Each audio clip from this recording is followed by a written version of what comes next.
welcoming remarks from Leila Ben Ali, who is the Acting Director of the African Union Immigration Observer. Nous sommes honorés d'accueillir Madame Leila Ben Ali, un directeur avec l'Union africaine.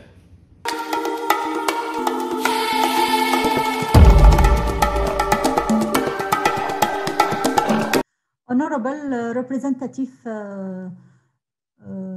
of the government, Moroccan government. Bon, I will speak in French, it's better. Honorable représentant du gouvernement marocain, représentant des États membres de l'Union africaine, représentant des CER, le vice-président de l'ECOSOC de l'Union africaine, président du chapitre national ECOSOC Maroc et du cluster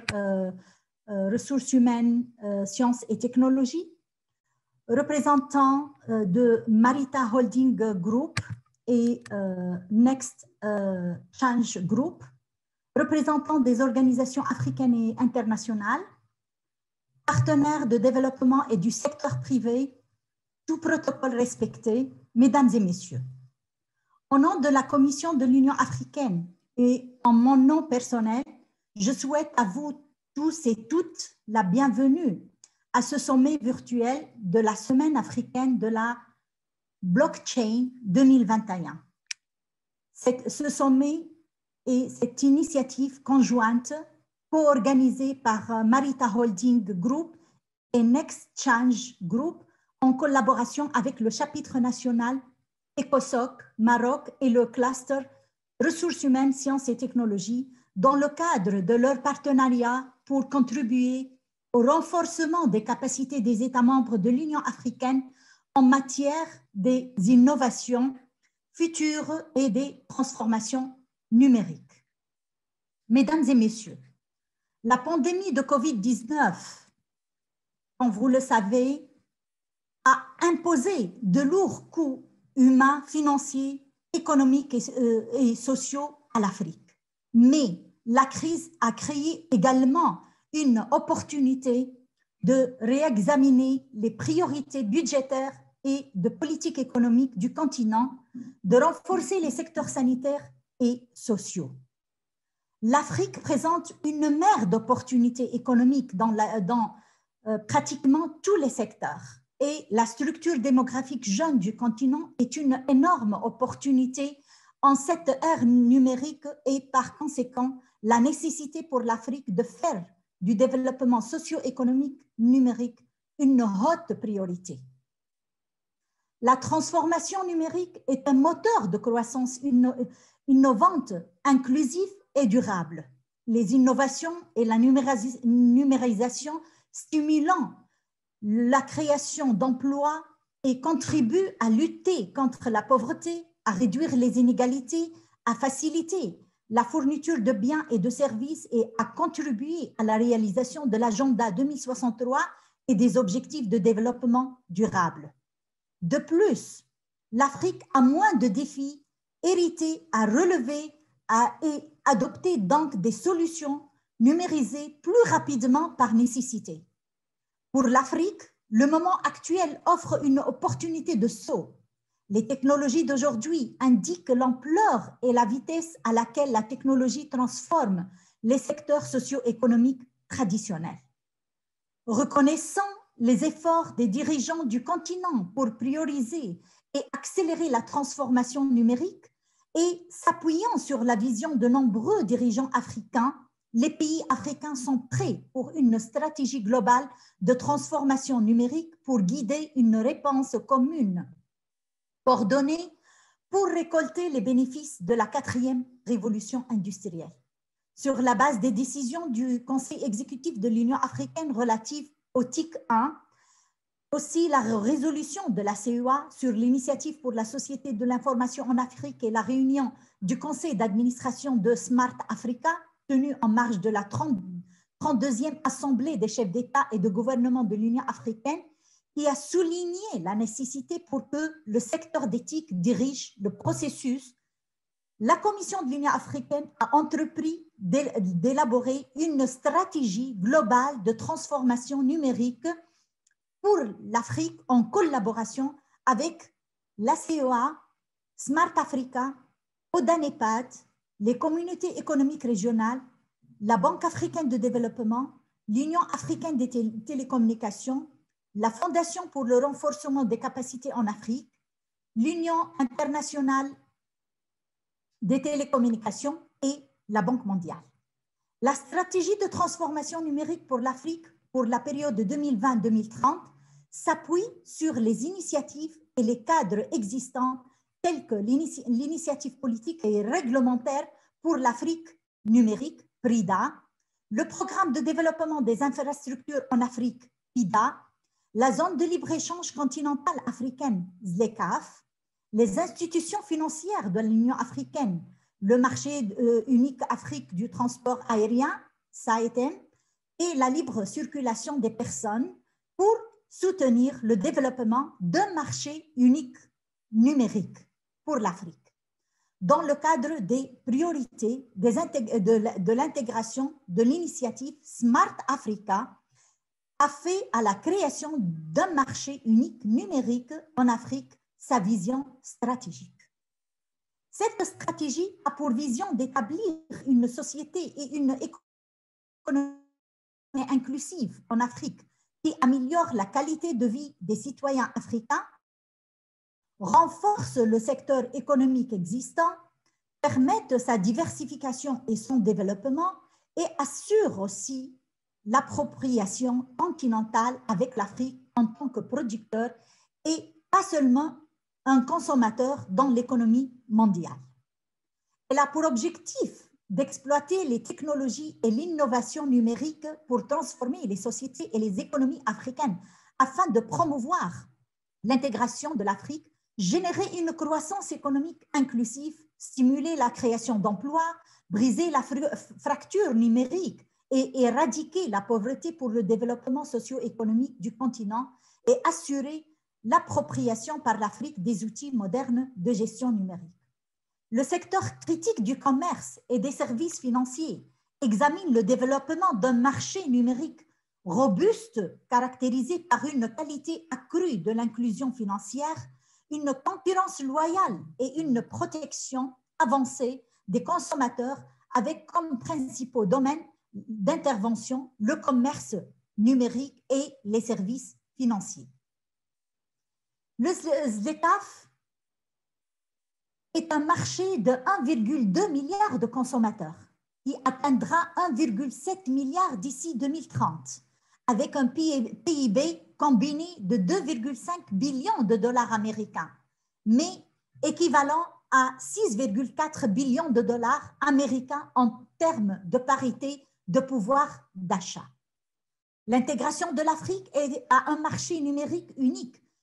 créera des économies d'échelle et des opportunités de croissance des économies africaines. Et la clé pour débloquer ces opportunités est la capacité de s'adapter au commerce numérique et aux services financiers. Le commerce électronique et l'inclusion financière numérique seront les catalyseurs de base dans ce cas pour garantir que l'Afrique devienne vraiment le marché numérique unique que nous voulons. Le concept de services financiers numériques comprend les services financiers mobiles qui sont devenus une tendance très populaire sur le continent africain, avec l'émergence de l'utilisation des téléphones mobiles pour accéder aux services financiers et exécuter des transactions financières telles que M-Banking, M-Payment et M-Money. Malgré les opportunités, il existe plusieurs limites auxquelles les pays africains continuent de faire face, dont certains sont liés à l'infrastructure actuelle et aux fossés numériques et technologiques. Alors que le commerce numérique représente un marché mondial de plusieurs milliards de dollars, l'Afrique ne revendique actuellement qu'une petite partie des revenus du commerce électronique. Néanmoins, le commerce numérique en Afrique connaît une croissance rapide et devrait constituer une part croissante du commerce vers l'accord commercial intra-africain. L'augmentation des infrastructures et les paiements des bonnes politiques pour le commerce électronique permettent au grand secteur informel et aux entreprises de commercialiser de recevoir des paiements et d'effectuer des achats auprès d'acheteurs internationaux, augmentant ainsi l'échelle du marché. Les nouvelles technologies donnent accès à des marchés qui étaient auparavant fermés et suppriment des portions de la demande en donnant aux clients un accès direct aux produits précédemment contrôlés. Les développements technologiques rapides ont créé de nouveaux marchés qui connectent désormais les consommateurs, réduisent les coûts de transaction et réduisent l'asymétrie de l'information. Les canaux de commerce électronique sont de plus en plus utilisés par les gouvernements pour la prestation de services publics tels que le traitement et les délivrances des visas, l'enregistrement civil, le paiement des impôts et les appels d'offres. Le lien entre l'inclusion financière et le développement est bien reconnu et que l'inclusion financière peut jouer un grand rôle dans la réalisation de nombreux ODD. L'utilisation de la technologie financière, en particulier de l'argent mobile, est devenue de plus en plus répandue dans un certain nombre d'États membres de l'Union africaine. Par exemple, le Kenya est classé au 26e rang mondial dans le classement de l'inclusion financière numérique. Sur les plus de 395,7 millions de comptes d'argent mobile enregistrés en Afrique, plus de 145,8 millions sont actifs. En outre, selon les dynamiques de développement de l'Afrique sur la croissance 2018, l'Afrique utilise plus de services bancaires mobiles que toutes les autres régions en développement réunies. Le marché des services financiers numériques en Afrique semble très promoteur. Les services financiers mobiles sont devenus une composante importante du paysage des services financiers en Afrique. Depuis les paiements et les comptes courants jusqu'à l'épargne, les prêts, l'investissement et l'assurance. Les banques centrales travaillent également en étroite collaboration avec les banques privées pour développer des stratégies financières numériques en mettant l'accent sur les économies sans numéraires. Les systèmes de paiement régionaux numériques ont également vu le jour pour réduire le coût et le temps associés au commerce transfrontalier, tels que le système régional de paiement de règlement de COMESA, le système de paiement de l'Afrique de l'Est, le système régional intégré de règlement électronique de la SADC. Au niveau continental, quelques plateformes de paiement et de règlement sont également en cours de développement, telles que celle de l'UPU, de Afrex Minbank, l'initiative UPI Eco at Africa vise à établir un écosystème de commerce électronique intégré, inclusif et innovant fourni pour des opérateurs désignés via des plateformes de commerce électronique, utilisant le réseau postal et des produits pour le logistique transfrontalière, les livraisons, les retours et les paiements, tandis que celui d'Afrexim Bank devrait permettre les paiements transfrontaliers dans lesquels l'expéditeur et le destinataire effectuent des transactions dans les devises locales. Alors, certaines recommandations que je peux avancer et qui ont été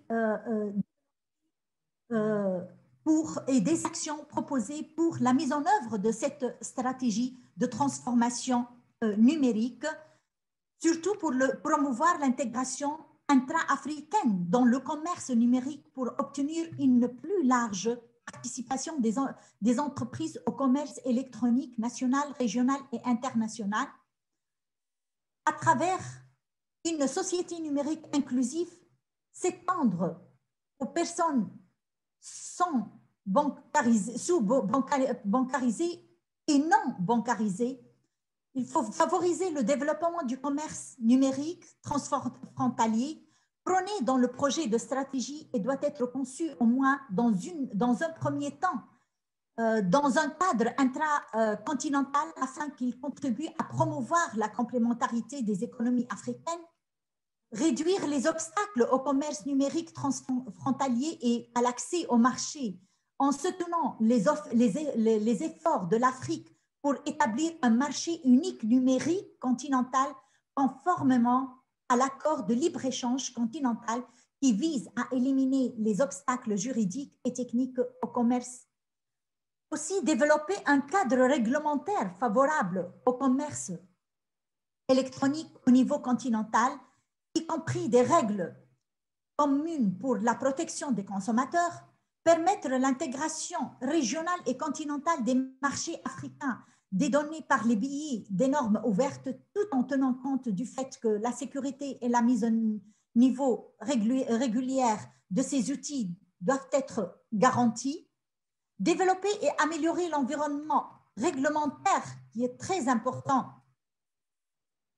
des services financiers et de paiement, développer un cadre réglementaire pour le transfert d'argent mobile transfrontalier, développer une réglementation sur le blocage géographique injustifié, soutenir les programmes promouvant l'adoption de la monnaie électronique, en particulier dans les zones rurales et urbaines à risque, inclure des éléments sur le commerce électronique dans les programmes de formation aux compétences numériques destinées aux PME d'Afrique, développer des campagnes de formation ou de sensibilisation pour accroître la sensibilisation et la confiance,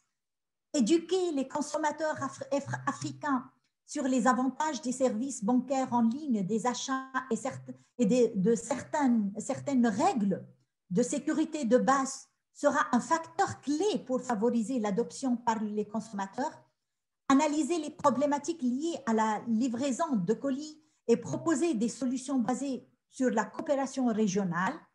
soutenir les initiatives écosystèmes qui s'attaquent au problème du manque d'adresses physiques, créer un environnement propice au développement et à l'adoption de services financiers numériques. Créer aussi un environnement réglementaire favorable qui permet de relier différentes solutions fintech, harmoniser les règles de conformité KYC, AMLT, CFT par les États membres, notamment en réduisant ou en éliminant plusieurs bases de données entre les pays avec des informations divergentes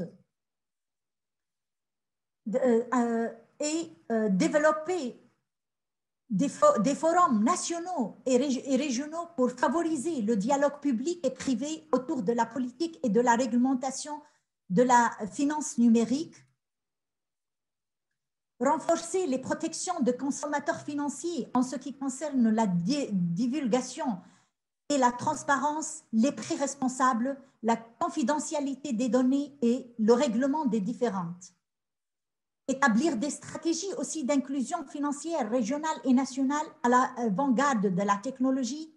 encourager le blockchain pour le e-transaction,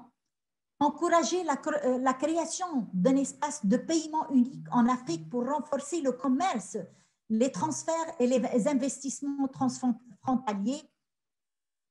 utiliser les projets phares des institutions financières de l'Union africaine comme l'un des principaux véhicules pour développer le secteur financier du continent et mettre en place une monnaie unique africaine pour faciliter le commerce intra-africain. En tant que tel, il peut également être utilisé comme un véhicule pour plaider en faveur du développement ultérieur des stratégies financières numériques à travers le continent lors du plaidoyer pour la création de ces institutions. Avant de conclure mes propos, je tiens à réitérer que la Commission de l'Union africaine continuera à accorder l'engagement et l'appui nécessaires pour la mise en œuvre de cette stratégie de transformation numérique au niveau national, régional et continental. Enfin, permettez-moi une fois de plus de remercier les organisateurs pour leur accueil chaleureux et leur hospitalité. Permettez-moi également de remercier chacun d'entre vous de faire part de ce sommet. Je vous remercie toutes et tous pour votre aimable attention et souhaite à ce sommet des délibérations fructueuses et un succès remarquable. Je vous remercie pour votre aimable attention. Merci.